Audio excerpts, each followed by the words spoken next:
कैसे हुआ इसकी बड़ी अद्भुत कथा हमारे ब्रज में एक अद्भुत बिहारी जी के सेवक हुए।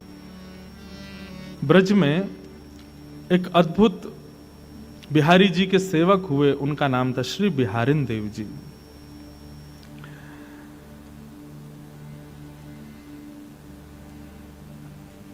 बिहारी दास जी को प्रथम दर्शन युगल सरकार का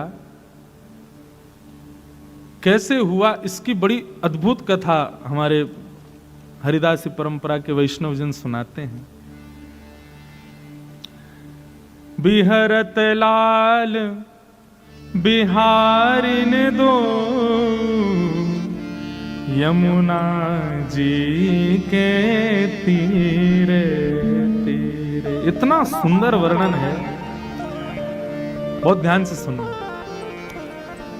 हमारी सामान्य कथाओं में आने वाले लोग अगर इस कथा में आएंगे तो हो सकता है उनको एक आध बात समझ में ही नहीं आवे, महाराज जी कैसी कहाँ की चर्चा कर रहे हैं। भैया ये निकुंज नहीं है, ये कुंज नहीं है, ये निवृत्त निकुंज है। यहाँ तो अलग ही चर्चा है। श्री बिहारिन देव जी बिहारी जी की सेवा करते थे। पहले बिहारी जी गृहस्थों से सेवा नहीं करवा रहे, अभी तो सदगृहस्थ गुसाई परिवार सेवा करते हैं। पहले तो बिहारी जी सन्यासियों से और विरक्तों से सेवा करा रहे थे। तो बिहारिन देव जी बिहारिन दास जी बिहारी जी की सेवा करते थे, और सेवा करते हुए उनके मन में एक ही भाव रहता था कि हे बिहारी जी, कब मिली हैं वह सखी सहेली हरिवंशी हरिदासी, हरि हम कब होंगे ब्रजवासी।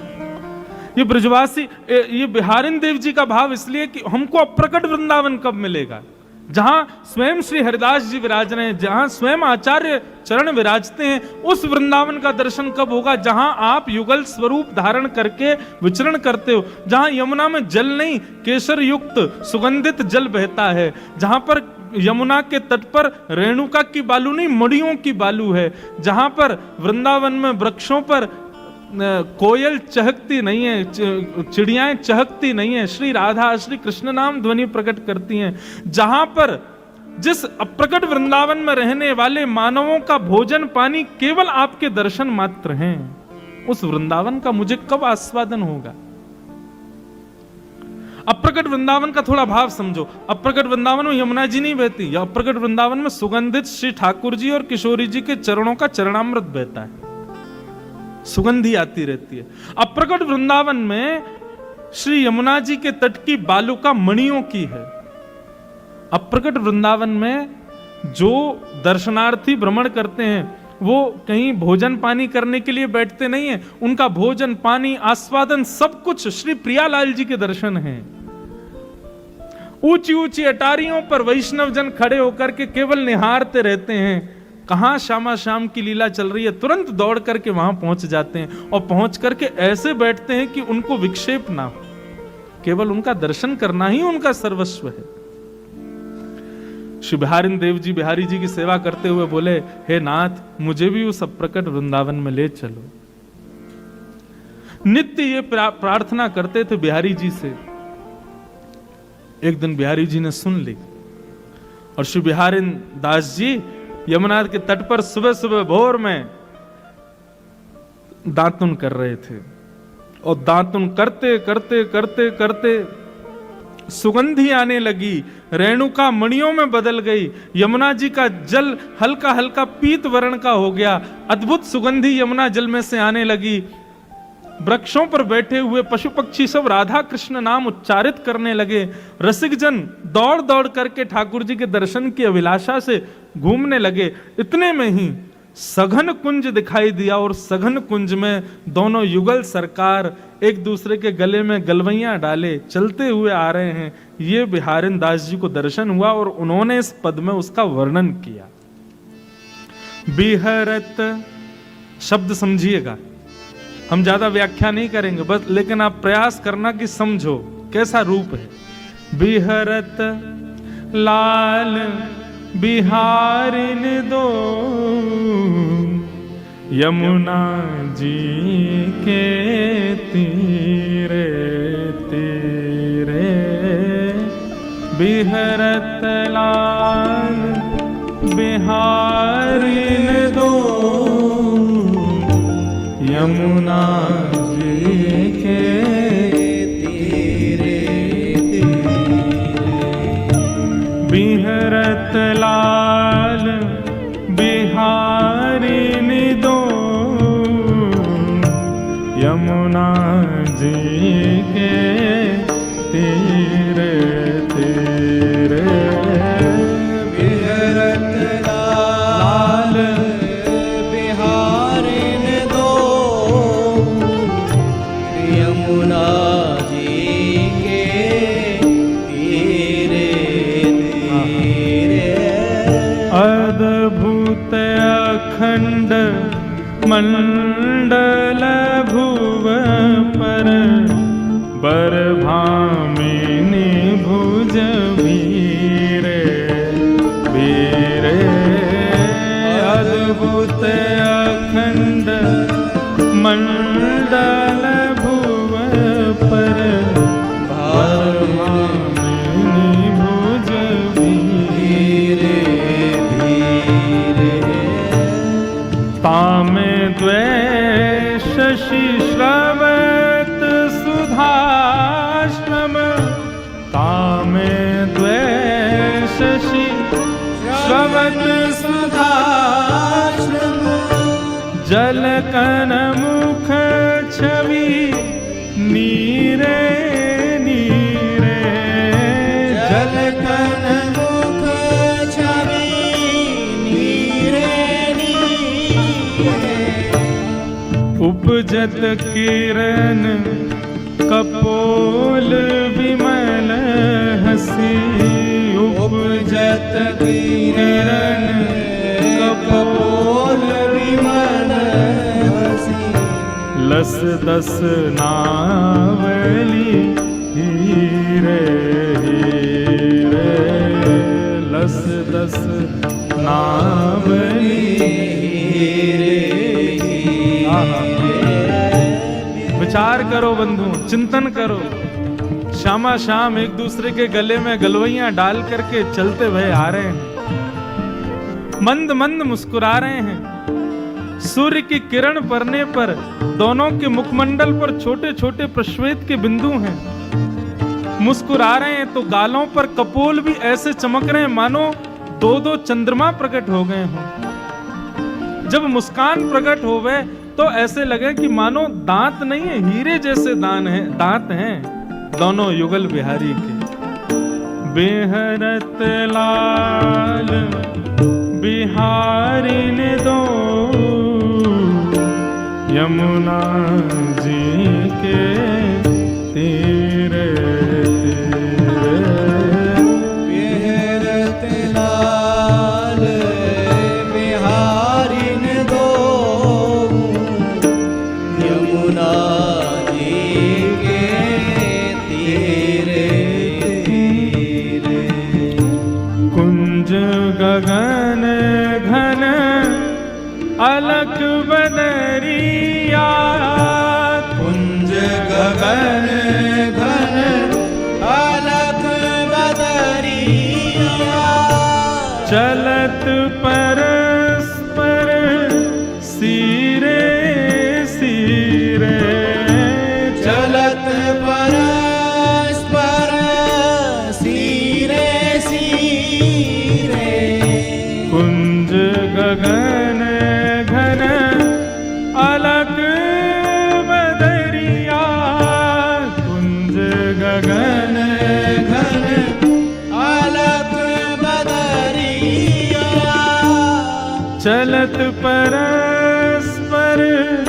सिरे सिरे चलत परस्पर सिरे सिरे लोचन चारु चकोर चिते हित लोचन चारु चकोर चिते हित पिबत धीर न धीरे धीरे पिबत धीर न धीरे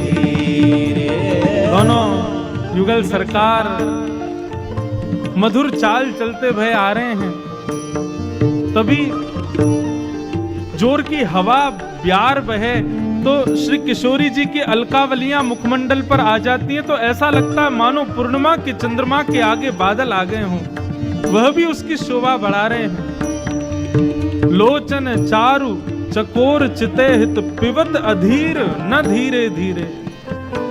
किशोरी जी श्याम सुंदर को देख रही हैं, श्याम सुंदर किशोरी जी को देख रहे हैं, परंतु नेत्रों का भी एक समय होता है, नेत्रों की भी एक अवधि होती है, उससे ज्यादा देख नहीं सकते।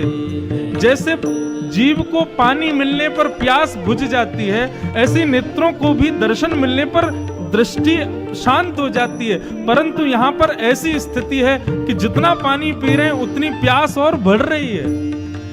ठाकुर जी जितना श्याम सुंदर, जितना किशोरी जी को देख रहे हैं, उतनी ज्यादा इच्छा और प्रकट हो रही है कि और देखूं। और ऐसे ही हमारे श्याम सुंदर जब किशोरी जी को देख रहे हैं तो उनके नेत्र और प्यासे होते जा रहे हैं किशोरी जी को देख करके।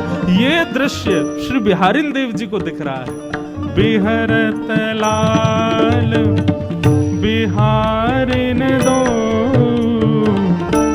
यमुना जी के तीरे तेरे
राग नवल वर मिलत अनुराग नवल वर उमगी मिलत अनुराग नवल वर उमगी मिलत अनुराग नवल वर कल कुंडल चल वीरे वीरे कल कुंडल चल वीरे वीरे कल कुंडल चल वीरे वीरे कल कुंडल चल वीरे वीरे श्री बिहारी दासी सुरझत नाही बिहारी दासी सुरजत नाही श्री बिहारी दास सुरझत नाही बिहारी दासी सुरजत नाही उरझी अरुण पट पी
अरुण पट पीरे पीरे। आहा। श्री बिहारी दास जी की स्थिति कैसी है? नेत्रों से नेत्र मिल रहे हैं। श्री जी और श्याम सुंदर के नेत्र एक दूसरे की प्यास बुझा रहे हैं। कानों के कुंडल यहां श्री जी के, वहां श्याम सुंदर, वे भी मिल रहे हैं। दोनों के हस्तकमल एक दूसरे से मिल रहे हैं। अरे औरों की बात छोड़ो, यहां ठाकुर जी को पीरो पटका और श्री जी की गुलाबी चुनरी भी एक दूसरे से मिल रही है। और इन सबन के बीच में उलझे पड़े हैं श्री बिहारी दास जी। ऐसे उलझे 3 दिन तक दातुन करते रहे यमुना जी के तट पर बैठे बैठे।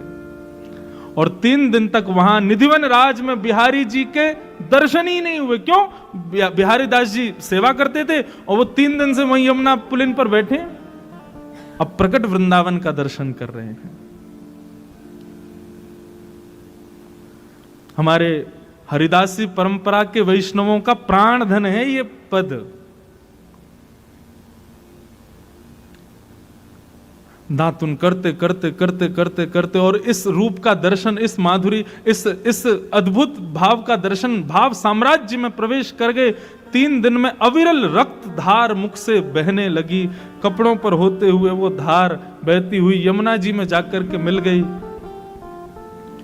कुछ वैष्णव यमुना में स्नान करने के लिए गए आगे घाटों पर। उन्होंने देखा कि यमुना जी में रक्त की धार कहां से आ रही है। उसके पीछे पीछे जाकर के देखा तो देखा बिहारी दास जी मुख में दातुन कर रहे हैं, नेत्रों से अश्रुधार, मुख से रक्तधार।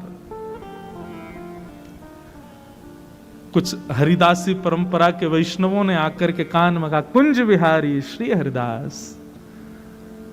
जब स्वामी जी का नाम सुना तब चेतना आई, नेत्र खोल करके देखो। बोले अरे इतनो सवेरा है गो, अरे भैया मैं तो अभी स्नानु ना कियो, बिहारी जी के श्रृंगार भी ना किए। वैष्णवों ने रोका, बोले बिहारी दास जी आप कब बैठे थे यहाँ पे? बोले अभी अभी सवेरे भोर में आयो, दातुन कर रो, स्नान कर, अब जाऊं, अब मुझे क्षमा कर दियो ना, एक विलंब है। वो विलंब 3 दिन हो गए आपको, आप 3 दिन से बैठे हो यहाँ पर। 3 दिन से बिहारी जी भूखे प्यासे शयन शैया पे लेटे हैं, उनके श्रृंगार ही नहीं हुआ, दर्शन ही नहीं हुआ, भोग भी नहीं लगा। तब बिहारी दास जी गए और बिहारी जी के चरणों में प्रणाम करके बोले, सेवा पूर्ण भई अब मेरी, अब मैं सेवा नहीं कर सकता। मैं समझ गया नाथ, आप मुझे वो अप्रकट वृंदावन क्यों नहीं दिखा रहे थे, क्योंकि फिर मैं आपका नहीं रह पाऊंगा, आपकी सेवा में फिर मैं नहीं आ पाऊंगा। नाथ क्षमा करो, अब तो उस अप्रकट वृंदावन में ही रहना है। और श्री बिहारी दास जी उस अप्रकट वृंदावन में प्रवेश कर गए। बंधुओं, भक्ति की ठौर कहां है? हम सेवा कर रहे हैं, हम नाम जप कर रहे हैं, हम कथाएं सुन रहे हैं, हम तीर्थ यात्राएं कर रहे हैं, अनुष्ठान कर रहे हैं, इन सब का अंत कहां है? हम ब्रजवासियों से पूछो तो वही अप्रकट वृंदावन, वो हमारी ठौर है। हमें लाल जी सदा ऐसे ही मिलते हैं। सुबह मैं कई बार लाल जी से प्रार्थना करके सोता हूं। श्री जगन्नाथ महाप्रभु के भक्त श्री सदन कसाई, सदन कसाई जो थे वो मांस बेचते थे, यही उनका काम था। एक बार ऐसे तराजू में तोलते थे मांस को, तो जब मांस का विक्रय कर रहे थे तो उनको पता नहीं चला, वो भार की जगह शालिग्राम जी को रखते थे। लेकिन कीर्तन उनको बड़ा प्रिय था, कीर्तन करते हुए मांस बेचते थे। बताओ, ऐसा उनका स्वरूप। एक बार एक महात्मा वहां से निकल रहे थे, तो महात्मा ने जैसे ही देखा, वो तो देखते ही पहचान गए, मुंह पे कपड़ा रख करके जा रहे थे, तो देखा कि ये तो शालिग्राम जी हैं। तुरंत, अरे तुम क्या कर रहे हो, बहुत बड़ा पाप है, ये तो साक्षात शालिग्राम जी हैं। उसने कहा महाराज मुझसे गलती होगी, मुझे तो पहचान है नहीं। बोले लाओ इनको मुझको दो।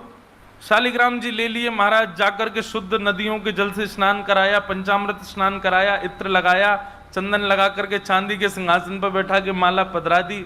ठाकुर जी का कीर्तन, बढ़िया खीर बना के भोग लगाई और खूब रोए महात्मा। बोले कि नाथ आप भी कहाँ के कसाई के यहाँ बैठे थे, अब आप विराजो, प्रेम से रतन सिंहासन पर विराजो।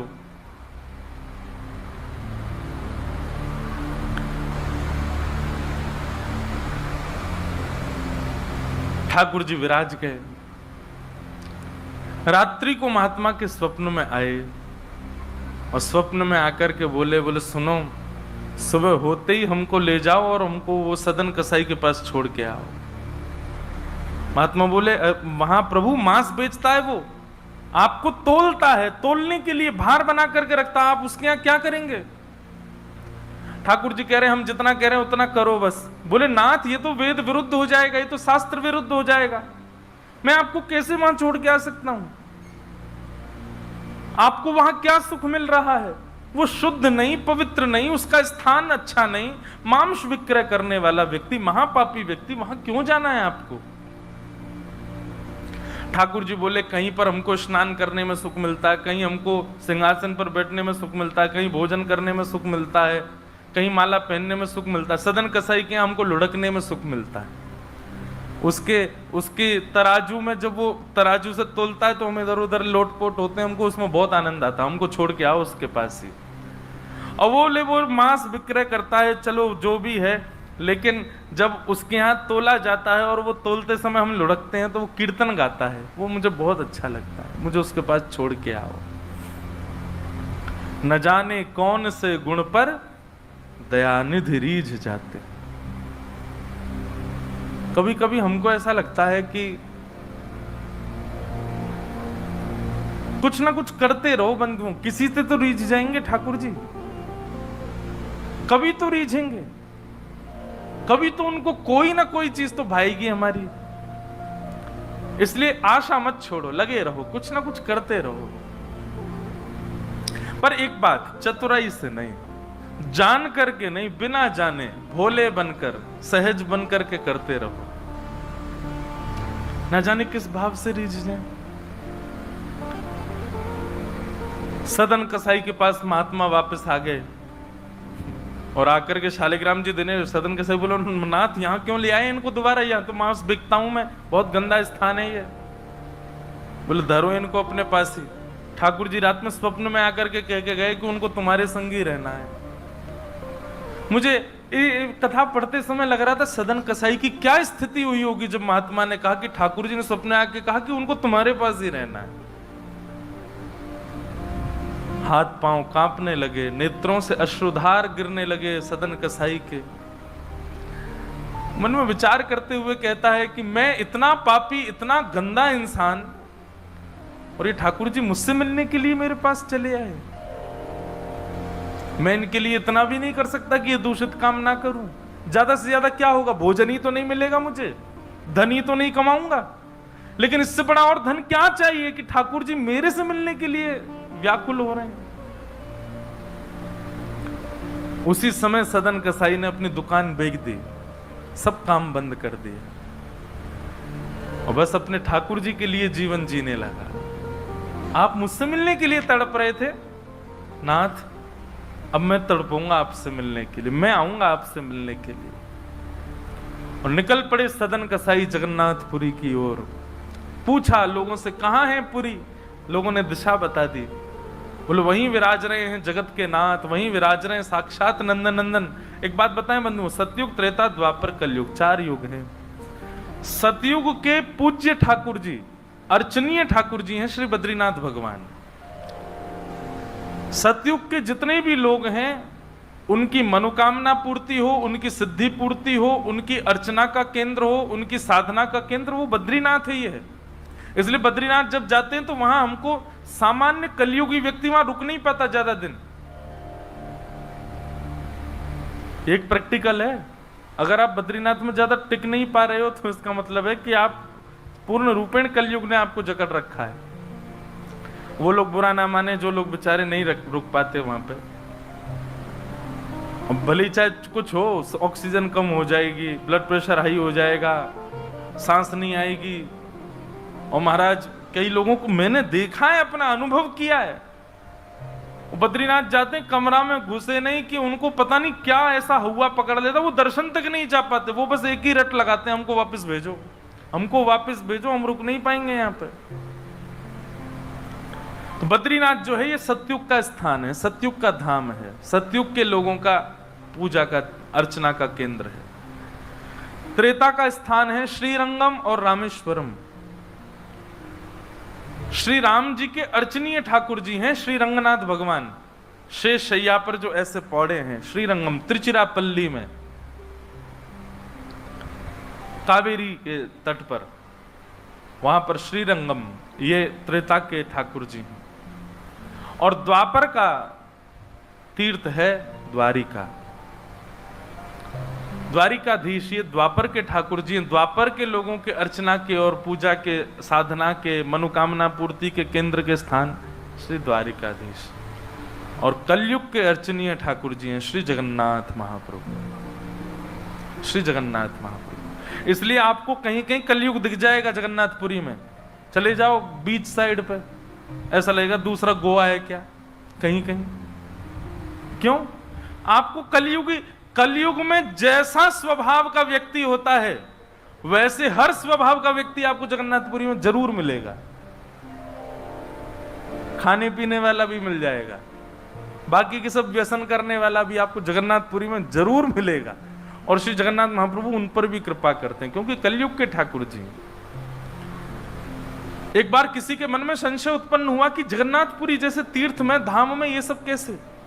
ठाकुर जी बोले तुमको तो अभी दिख रहा है, आगामी समय में तो इससे भी बुरा हाल होने वाला है, मुझे तब भी कृपा करनी पड़ेगी। तो कलयुग के ठाकुर जी हैं महाप्रभु जगन्नाथ जी। सदन कसाई निकल पड़ा जगन्नाथपुरी की यात्रा पर। बस बार बार उसके मन में एक ही भावना आती है, आप मेरे से मिलने के लिए तड़पे थे, आप मेरे पास रहने के लिए तड़पे थे, मैं आऊंगा आपसे मिलने के लिए। और निकल पड़ा। कीर्तन की टोलियां जा रही हैं, वैष्णव जन नाचते गाते हुए जा रहे हैं। जैसे जैसे वैष्णवों की टोलियां और कीर्तन की टोलियां निकलती हुई देखे सदन कसाई, उसका मन हो कि मैं भी चला जाऊं। तो जो लोग पहचानते थे वो लोग कह देते थे, अरे कसाई है ये। तो सब लोग उसको कहते, भाई तुम हमसे दूर चलो, हमारी टोली में चलोगे, हमारे संग बैठ के खाओगे पियोगे, हम सब अपवित्र हो जाएंगे। जिस मार्ग पर सब लोग चल रहे हैं सदन कसाई उस मार्ग से उतर करके चल रहे हैं। कहीं मैं इस मार्ग पर चलूंगा, मेरे चलने से मार्ग अपवित्र हो जाएगा। और स्मरण कर रहे हैं महाप्रभु श्री जगन्नाथ जी का। चलते चलते बंधुओं, मुझे ऐसा लगता है आजकल तो ऐसे चित्र हो गए हैं, हम लोग कहीं भी दर्शन कर लेते हैं महाप्रभु जी का। उस काल की बात है जब चित्र भी नहीं होते थे, तो कई लोग तो पहली बार ही जगन्नाथ जी को देखते थे। कैसा स्थिति होती होगी उन लोगों की, कैसा भाव रहता होगा उन लोगों का। सदन कसाई चलते जा रहे हैं, एक मार्ग से उतर करके चल रहे हैं, निष्ठुर मार्ग पर चल रहे हैं और बस स्मरण कर रहे हैं श्री जगन्नाथ महाप्रभु का। चलते चलते चलते एक नगर में पहुंचे, रात्रि का समय हो गया, शाम का समय हो गया। तो एक भवन बना था, घर बना था, उसी के बाहर ही सदन कसाई बैठ गए। सदन कसाई का रूप बहुत सुंदर था, नेत्र, उनके केश, उनके मुख की आकृति, उनकी भुजाएं बहुत सुंदर थे।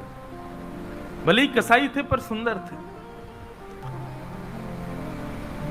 तो जिस भवन के बाहर बैठे वहां भवन की अंदर एक गृहिणी वो निकल करके बाहर आई और उसने जैसे ही सदन कसाई को देखा उसका मन आ गया उन्हीं के ऊपर। शाम का समय, सदन कसाई को लोभ देने लगी और उसने इशारा करके कहा कि भीतर आ जाओ। तो सदन कसाई ने उसकी ओर देखा और उनके मन में तो बस जगन्नाथ जी बैठे हैं, कोई ऐसा भाव तो दूषित था नहीं। उन्होंने इशारा कर दिया, कुछ इशारा किया और उस इशारे को उस कन्या ने, उस महिला ने ऐसा समझा कि मानो ये कहना चाह रहे हैं कि तुम भीतर जाके पहले अपने पति का वध करो, तब मैं रहूंगा तुम्हारे साथ। और बंधुओं एक बात बताएं, विषय जब माथे पर बहुत तीव्रता से चढ़ता है ना, वासना जब बहुत तीव्र चढ़ जाती है, तो व्यक्ति ये भी विचार नहीं करता मैं क्या कर रहा हूं। वो कितनी भी कथाएं सुन रहा हो, कितनी भी कथाओं में जा रहा हो, पर विषय जब उसके हृदय में होता है तो वो बिल्कुल विवेक शून्य हो जाता है।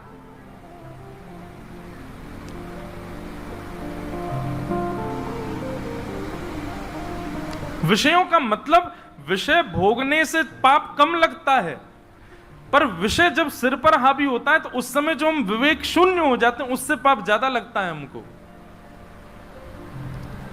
विषय हावी हो गया उस माता के भीतर, जाके उसने अपने पति का वध कर दिया, मार दिया, और बाहर आकर के सदन कसाई से कहा अब तो चलो, मैंने अपने पति को मार दिया, चलो मैं और तुम ब्याह कर लेते हैं। सदन कसाई बोला देवी ये तेने क्या किया, मैंने तो नहीं कहा था कि तुम मारो।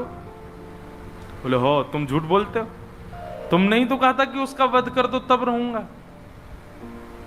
अब तुम्हारे पास एक ही रास्ता, या तो मेरे साथ रहो, नहीं तो मैं सबको बता दूंगी कि तुमने मेरे पति को मरवाया है।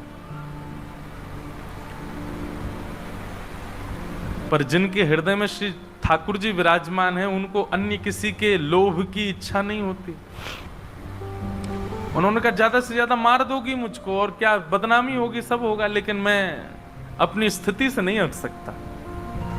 और उन्होंने अस्वीकार किया, और हुआ वही, उसने हल्ला मचा करके सबको इकट्ठा कर दिया, मेरे पति को इसने मरवा दिया और ये आदि आदि सब कर दिया। सदन कसाई को बंदी बना करके राजा के सामने प्रकट कर दिया। सब लोग आगे खिसक जाओ थोड़े थोड़े, पर कथा सुनना मत छोड़ो, कथा सुनते सुनते खिसक आओ। सब लोग बैठ जाओ, यहाँ आगे जितनी जगह बैठ जाओ, आ जाओ। हाँ खूब जगह है, आप लोगों को हम देखेंगे, बस नाक आज नार में बाम लगा लेना शाम। बैठ जाओ, देखो कितनी जगह हो गई पीछे। बोलो वृंदावन बिहारी लाल की। चलना रहे हैं ऐसा लग रहा है। तो सदन कसाई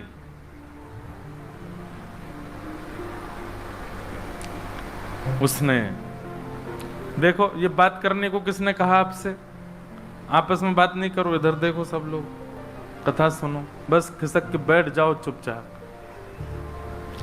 श्री जगन्नाथ महाप्रभु की। तो सदन कसाई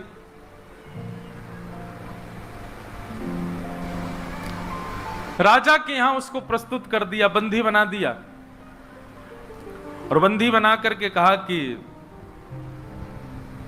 आप स्वीकार करते हैं कि आपने ये अपराध किया है इनके पति को मारने का। सदन कसाई कुछ नहीं बोला। बोले क्योंकि पक्ष तो पूरा उन्हीं की तरफ जाने वाला, मैं कितना भी मना करूं, मैं सफाई क्या दूंगा, मैं कैसे प्रस्तुत करूंगा, मैं विवाद कैसे करूंगा। वैष्णव का स्वरूप होता विवाद में नहीं पड़ता। वो चुपचाप खड़े रहे, बस मुस्कुराते रहे। बोले अब सत्य तो ठाकुर जी जानते हैं, मैं अब आपको कैसे बताऊं कि मैंने नहीं किया। मैं कहूं कि मैंने नहीं किया तो मेरे पास कोई प्रमाण नहीं है ना देने का कि मैंने नहीं किया। और प्रमाण देने के लिए, इकट्ठा करने के लिए, इतने प्रपंच में पढ़ने के लिए मैं नहीं निकला हूं। मैं तो जगन्नाथ जी से मिलने के लिए, आपको जो दंड देना है बस मृत्यु दंड मत देना, बाकी जो दंड देना है दे दो, मुझे जगन्नाथ जी का दर्शन करना है।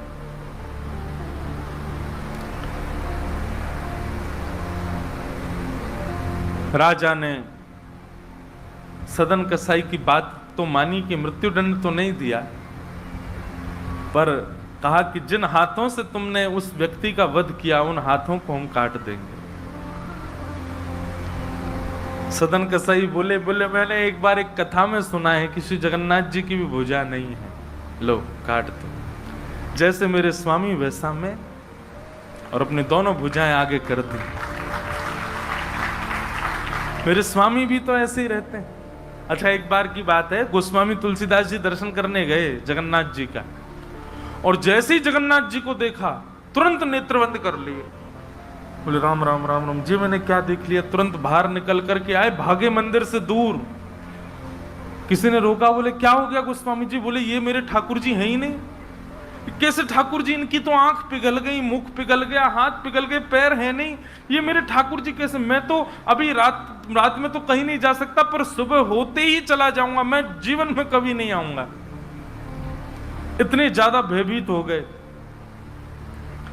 रात्रि में गोस्वामी जी जैसे ही सोए तो महाप्रभु जगन्नाथ जी उनके स्वप्न में आए, धनुष बाण हाथ में लेकर के राघवेंद्र सरकार प्रकट हो गए। बोले भगवान, ये मैंने आपका कैसा दर्शन किया? आपकी भुजा नहीं है, आपके चरण नहीं है, आपके कान नहीं है, आपका मुख पिघला हुआ, नेत्र ऐसे बड़े बड़े, ये ऐसा रूप क्यों है आपका? बोले तुम्हारी वजह से है। गोस्वामी जी बोले मेरी वजह से? बोले हाँ, तुमने मानस जी में लिखा है, बिन पग चलहि सुनहि बिन काना। वो बिना पैर के चलता है परमात्मा, बिना कानों के सुनता है।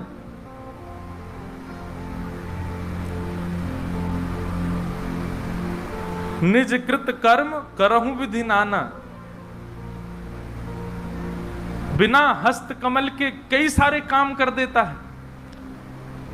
अब आपके पास दो ही तरीके हैं, या तो हमारे इस रूप को स्वीकार करो, नहीं तो चौपाई को जाके मिटा दो मानस जी से। तब गोस्वामी जी को भेद पता चला। जय हो भगवान, क्षमा करो मुझे, मैं तो आपके रूप को जान ही नहीं पाया। तो अगले दिन दर्शन करने गए, तब वही रूप, बिन पग चलहि, बिना पैर के चलते हैं। और ऐसे कोई दुनिया का ठाकुर नहीं चलता जैसे जगन्नाथ जी चलते हैं। कोई भी ऐसा प्राचीन मंदिर आप बताओ जिसका ठाकुर निकल के बाहर आता हो, पूरे वैष्णवों के मेला के साथ में चल के जाता हो, एकमात्र श्री जगन्नाथ जी।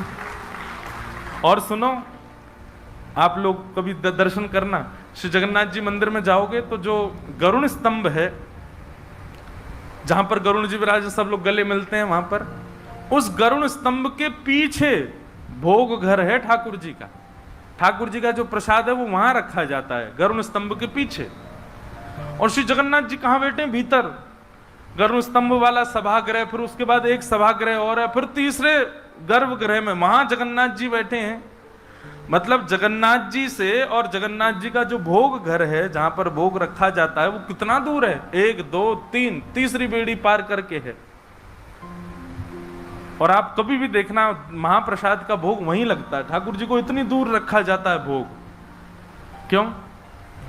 बोले महाप्रसाद रखने के बाद में, और मंदिर जब बंद हो जाता है थोड़ी बहुत देर के लिए, हम खुला भी रहे, वैष्णव दर्शन करें, भोग घर का किवाड़ खोल देते हैं। इतनी दूर से ठाकुर जी कैसे भोग लगाते हैं? बोले आजान बाहु है ना, ऐसे भुजा करके ऐसे भोग लगाते हैं ठाकुर जी, लंबी लंबी भुजाओं से अपनी भुजाओं से भोग लगाते हैं। तो बिना हाथों के सब क्रिया कर रहे हैं, बिना कानों के सुन रहे हैं, बिना पैरों के चल रहे हैं। सदन कसाई ने अपने दोनों हाथ आगे किए और राजा के दूतों ने उनके हाथ काट दिए।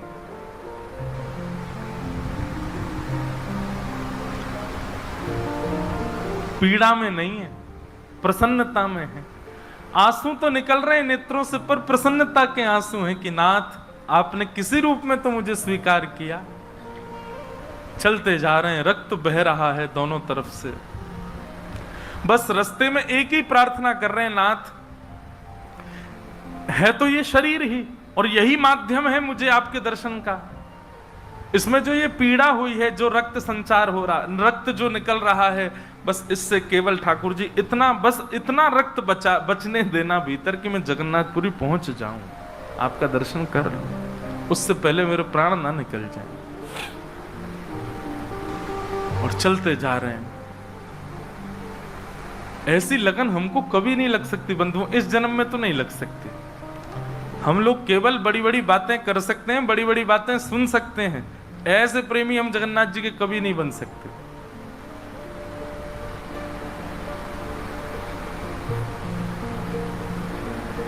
अरे हमारा कोई छोटा सा काम बिगड़ जाए तो हम जगन्नाथपुरी ना जाएं? अरे महाप्रभु जी ने तो मेरा ये काम बिगड़वा दिया। या तो हाथ पांव कटवा देते हैं वैष्णव ठाकुर जी से मिलने के लिए।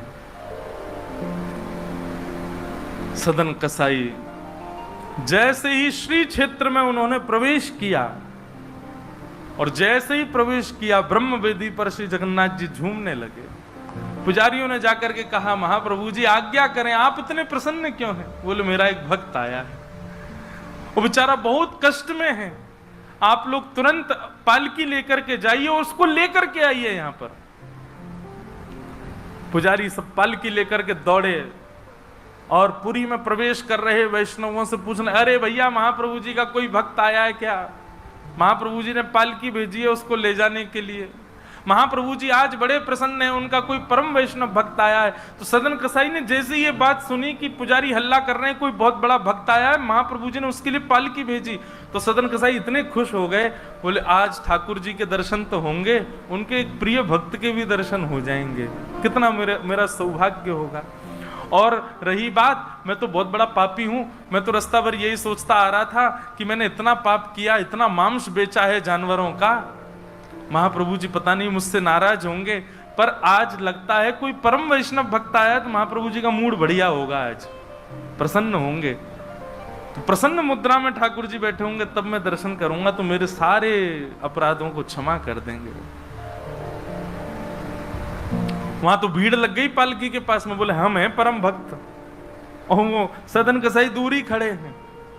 बोले इनमें से कोई होगा जो पालकी में बैठेगा, आज पहले उसको प्रणाम करूंगा फिर महाप्रभु जी को करूंगा। वहां तो इतनी भीड़ लग गई कि पंडा पुजारी पालकी लेके जान बचा के भागे वहां से, क्योंकि सबको लगता है कि हमसे बड़ा भक्त तो कोई है ही नहीं। पालकी खाली लौट करके आ गई। महाप्रभु जगन्नाथ जी बोले तुम खाली आ गए, लेके नहीं आए उनको? बोले भगवान आपके एक दो भक्त तो है नहीं, वहां तो हजारों भक्त, एक पालकी उसमें कितनों को बैठा किया, सब चढ़ने लगे। बोले हम हैं भक्त, हम हैं भक्त। आप कोई संकेत बताओ, आपके भक्त का कोई लक्षण। श्री जगन्नाथ प्रभु के नेत्र सजल हो गए, बोले मेरी तरह उसके भी हाथ नहीं है, जो आया है वही है मेरा भक्त, उसको लेके आओ।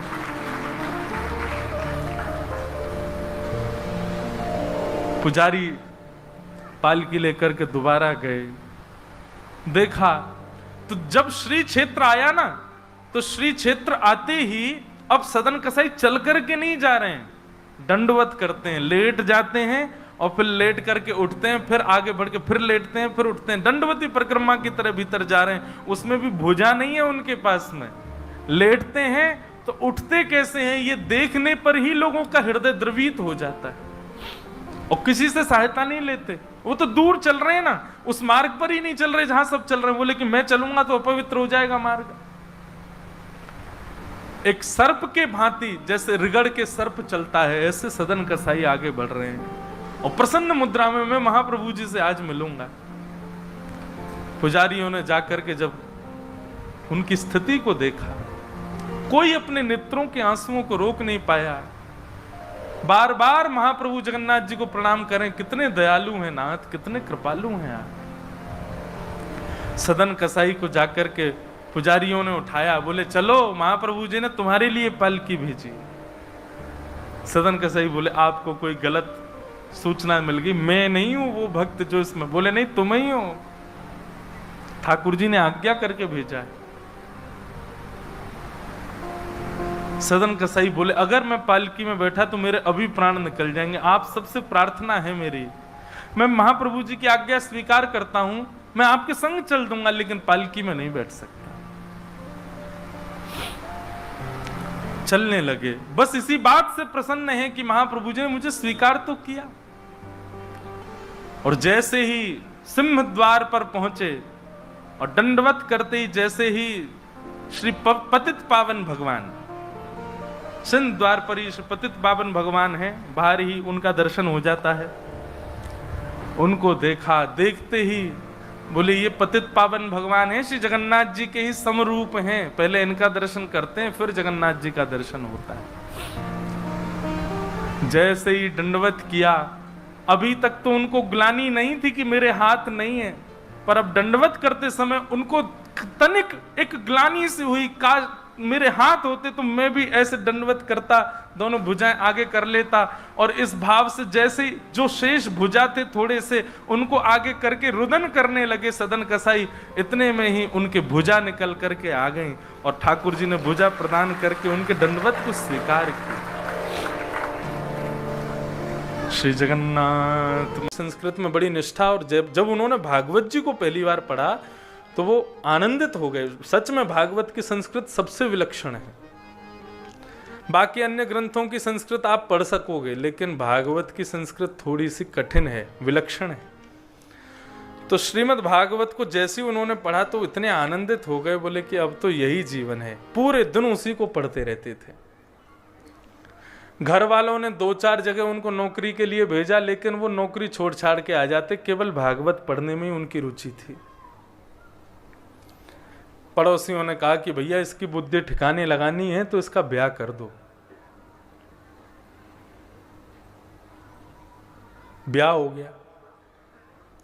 अब ब्याह के बाद में गृहस्थी बढ़ने लगी तो चिंता होने लगी क्या करें, तो एक आध जगह घर जाके काम करते, लेकिन उनसे होता नहीं। एक दिन अपनी पत्नी से बोले, तुम ही कहीं कोई काम कर लो घर चलाने के लिए, मैं तो भागवत जी के बिना रह नहीं सकता, मुझे पूरे दिन भागवत का अध्ययन चाहिए। पत्नी ने कहा ठीक है, आप भागवत अध्ययन करो, हम घर घर जाके काम करेंगे। पूरे दिन भागवत जी का अध्ययन करते थे। एक दिन उन ब्राह्मण के घर पर दोपहर सब लोग भोजन करके निवृत्त हो गए। उसके बाद कुछ संतों की टोली पहुंची। पहले संत ऐसे ही कहीं भी चले जाते थे और कहीं भी जाकर वैष्णव के यहां जाके कहते लाओ प्रसाद पवाओ, तो सब पवाते भी थे। आजकल ऐसा नहीं है। संत पहुंच गए, लाओ प्रसाद पवाओ बिटिया। अब घर में कोई ऐसी सामग्री थी नहीं, और कभी रसोई में जावे, कभी कमरे में जावे, कभी कुछ खोजे, क्या खिलाऊं क्या पवाऊं, कुछ नहीं है घर में। तो संत बहुत देर तो बैठे रहे, फिर बोले कि देवी हम शायद गलत समय पे आ गए, हम फिर कभी आएंगे, कोई बात नहीं, अपना ही घर है। संत वहां से चले गए। बाहर बैठी बैठी वो मन में विचार करती है कि यदि आज मेरे पति कोई नौकरी कर रहे होते, कहीं से धन कमा रहे होते, तो हमारे घर में खूब सामग्री होती, और खूब सामग्री होती। रोज मेरे घर संत आते, प्रसाद पाके जाते। मेरी माँ तो हमेशा कहा करती थी, बिन बुलाए संत घर आ जाएं तो समझो साक्षात हरि आए हैं। लेकिन ऐसे हरि को भी हम प्रसाद ना पवा सके, भूखा जाना पड़ा हमारे यहां से। कौन है बाधक हमारे परिवार में? बोले भागवत।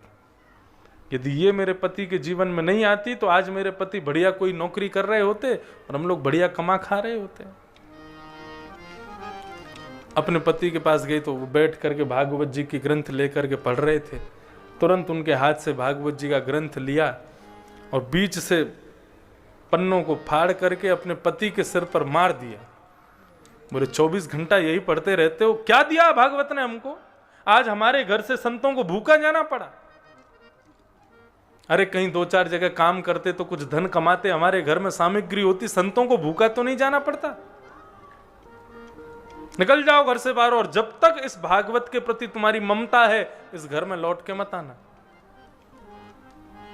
बेचारे भागवत के पन्नों को इकट्ठा करते हुए, रुदन करते हुए वो ब्राह्मण गंगा के किनारे चले गए और भगवान से प्रार्थना करने लगे, अहो वकीयम स्तनकालकूटम जिघांक्षयापाय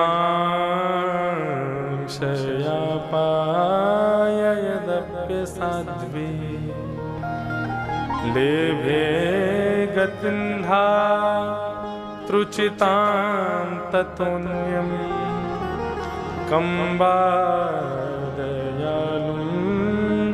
शरणं ब्रजे। हे प्रभु, आप तो दयालु हो। स्तनों में विष लगा करके आई थी पूतना, आपने उसको भी सदगति प्रदान की। मेरी पत्नी अभागा है, उसको पता नहीं है आपका स्वरूप। अरे ये भागवत कोई साधारण पोथी नहीं है। श्रीमद् भागवत का प्रत्येक श्लोक काला है, यानी कि वही कृष्ण है, और भागवत का प्रत्येक पन्ना सफेद है, यानी कि किशोरी जी राधा रानी है। हमारे पूज्य नाना जी कहा करते थे, लाला यदि कोई भागवत के श्लोकों का अशुद्ध वाचन करता है तो जिस प्रकार मानव के रोए खींचने पर उसको जो पीड़ा होती है, इतनी पीड़ा भगवान को होती है। ये भगवान का ही स्वरूप है। आप मेरी पत्नी पर कृपा कर देना, आप उसको दंडित मत करना। ब्राह्मण देवता रुदन करने लगे। प्रबल प्रेम के पाले पढ़कर हरि को नियम बदलते देखा, अपना मान टले टल जाए पर भक्त का मान न टलते देखा। बिल्कुल सत्य घटना। ठाकुर जी तुरंत धराधाम में एक छोटे से ग्वाला बन करके आ गए। ऊंची धोती पहनी, पैरों में चांदी के कड़ूला पहने, हाथों में स्वर्ण के कड़ूला पहने, सिर पर स्वाफा बांधा, 2 माला गले में लटका ली और बिल्कुल ग्वारिया बन करके, ग्वारिया भेष धारण करके एक डलिया को अपने सिर पर रख करके और सीधे उस ब्राह्मण के घर पहुंच गए। गेट खटखटाने लगे। इतने में ही ब्राह्मणी बाहर आई, बोली कौन हो भाई, कहां से आए हो, क्या काम। भगवान इशारा करने लगे, हम गूंगे हैं, बोल नहीं सकते। गूंगे हो तो फिर कैसे बताओगे। बोले लिखने के लिए दो, हम बताएं कौन।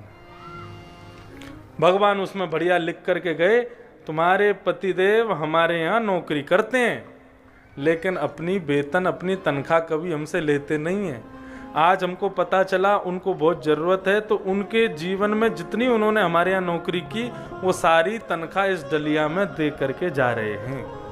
और वो पर्चा दे करके भगवान वहां से चले गए। जैसे ही उस ब्राह्मणी ने वो डलिया के ऊपर से कपड़ा हटाया तो ना जाने कैसे कैसे अनमोल हीरे जवाहरात, सोना चांदी से लबालब भरी हुई।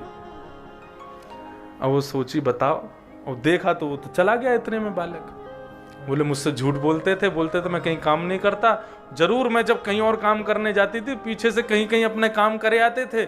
आज बताओ कितना धन कमा लिया मैंने भी बेमतलब में उनको खूब सुना दी, उनकी भागवत जी फाड़ दी। अरे मुझे ऐसा नहीं करना चाहिए था। कोई बात नहीं, बच्चों को भेजा, जाओ बच्चों पिताजी को बोलाओ, घर आके शाम को भोजन कर लेंगे। शाम को महाराज जैसे ही वो घर लौट के आए, घर अलग ही चमक रहा है। तो एक बार तो वो चौंक गए, बोले ये हमारा घर नहीं है, हम शायद दूसरी गली में आ गए। घूम फिर के बोले घर तो यही है, लेकिन ये आज ऐसा चमक कैसे रहा है। बाहर बढ़िया दिए जल रहे हैं, बढ़िया दीपावली जैसा घर चमक रहा है। घर के भीतर पहुंचे तो पत्नी नई साड़ी पहन के, बच्चे नए नए कुर्ता पजामा पहन के बढ़िया घूम रहे हैं, डोल रहे हैं, आनंद कर रहे हैं। देवी क्या हुआ आज, कैसे ऐसे दिन हमारे बदल गए, ऐसे सब प्रकाश में, सब नए नए कपड़े पहन के, क्या हुआ, कैसे हुआ ये सब। तुमने सुबह पूजा की, उसी का फल है क्या ये। ऐसी पूजा का फल ये तो रोज पूजा करवा लिया करेंगे हम अपनी। कितने बन रहे हो हमारे सामने, ऐसे कर रहे हो जैसे तुमको तो कुछ पता ही नहीं। बोले मुझे कुछ नहीं पता, सही बताओ क्या हुआ ये। हाथ पकड़ के ले गई कक्ष में, अलमारी खोल कर दिखाया तो सोने चांदी हीरे जवाहरात भरे पड़े हैं। बोले देवी कहां से लाई इतना। बोले तुम्हारा गूंगा मालिक आया था। बोले गूंगा मालिक। बोले हाँ गूंगा मालिक आया था और पर्चे में लिख करके दे गया, उसके यहाँ नौकरी करते हो, सारा धन दे करके गया है वो। लाओ पर्चा दिखाओ। पर्चा जैसे ही देखा उसमें लिखा था तुम्हारे पति हमारे यहाँ काम करते हैं, कभी अपना वेतन नहीं लेते, आज उनका वेतन देने आए हैं। ये पूरा जैसे ही उन्होंने पढ़ा, ब्राह्मण के हाथ कांपने लगे। एक एक करके अक्षर इकट्ठे होते गए और भगवान की सांवरी सूरत उस पन्ने पर प्रकट हो गई। उसको देख करके आनंदित हो गए ब्राह्मण और अपनी पत्नी को कहा, देवी जगत मजूरी देते है, क्यों राखे भगवान। मैंने आज तक श्रीमद् भागवत का पाठ उनकी प्रसन्नता के लिए किया, कभी कुछ नहीं मांगा। जब हम किसी के यहां काम करते हैं तो हमको वेतन मिलता है। जब हम भगवदीय कार्य उनके लिए करेंगे, पुण्य सब उनको प्रदान करेंगे, तो क्या वो हमको नहीं देंगे। आज मेरे जीवन भर की भागवत पाठ का पुण्य ठाकुर जी तुमको दे करके गए।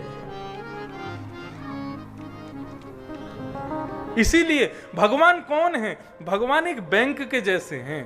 अपने जीवन में जो भी सत्कार पुण्य करते हैं सब भगवान को अर्पित किया करो। कैसे करोगे, कोई पुण्य का काम किया तुरंत जल हाथ में लो और फिर जल लेकर के कायेन वाचा मनसेन्द्रियैर्वा बुद्ध्यात्मना वा नुष्ट स्वभावा करोमि यत् यत् सकलम परस्मै नारायणायेति समर्पयामि।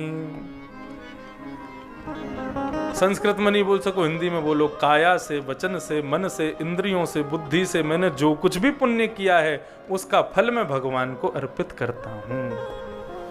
केवल इतना करने मात्र से आपका भागवत धर्म सिद्ध हो जाएगा। हर पुण्य के बाद भगवान से मांगना ये दे दो वो दो, तो फिर आपका वो भागवत धर्म नहीं, आप पुण्यात्मा हो लेकिन भक्त नहीं हो। भक्त अपने पास पुण्य को कभी नहीं रखता। मैं बड़े प्रेम से गाता हूं, ठाकुर जी के हाथ में अपने सब कुछ दे दो, सारे पुण्य दे दो, फिर उनसे कहो जैसे तुम चाहोगे वहां इसको लगवाओ, जहां ले चलोगे वहीं मैं चलूंगा। भाव से गाओ, जहां ले चलोगे वहीं मैं चलूंगा, जहाँ ले चलोगे वहीं मैं चलूँगा, जहां ले चलोगे वहीं मैं चलूंगा,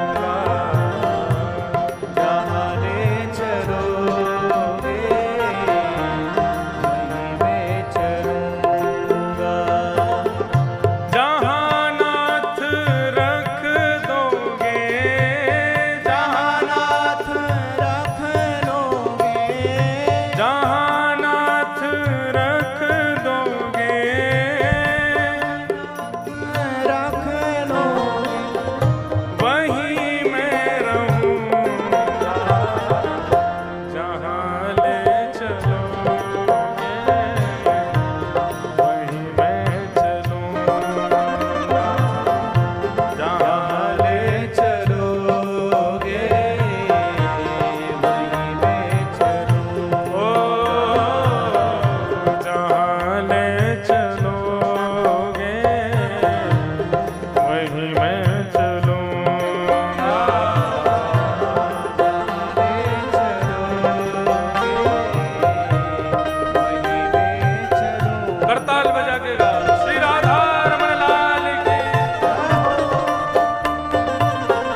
जितने लोग नृत्य कर रहे हैं ना, ये वास्तव में भक्त हैं भगवान के। 4 दिन में ऐसी भक्ति जगी है, जो लोग बैठे हैं वो अभी भी कसर है उनके भीतर। प्रेम से गाओ, भाव से। ओ तुम्हारे ही दिल है, ये रातें तुम्हारी, कृपा दृष्टि सब पर रहती तुम्हारी। तुम्हारे ही दिन है, ये रात तुम्हारी,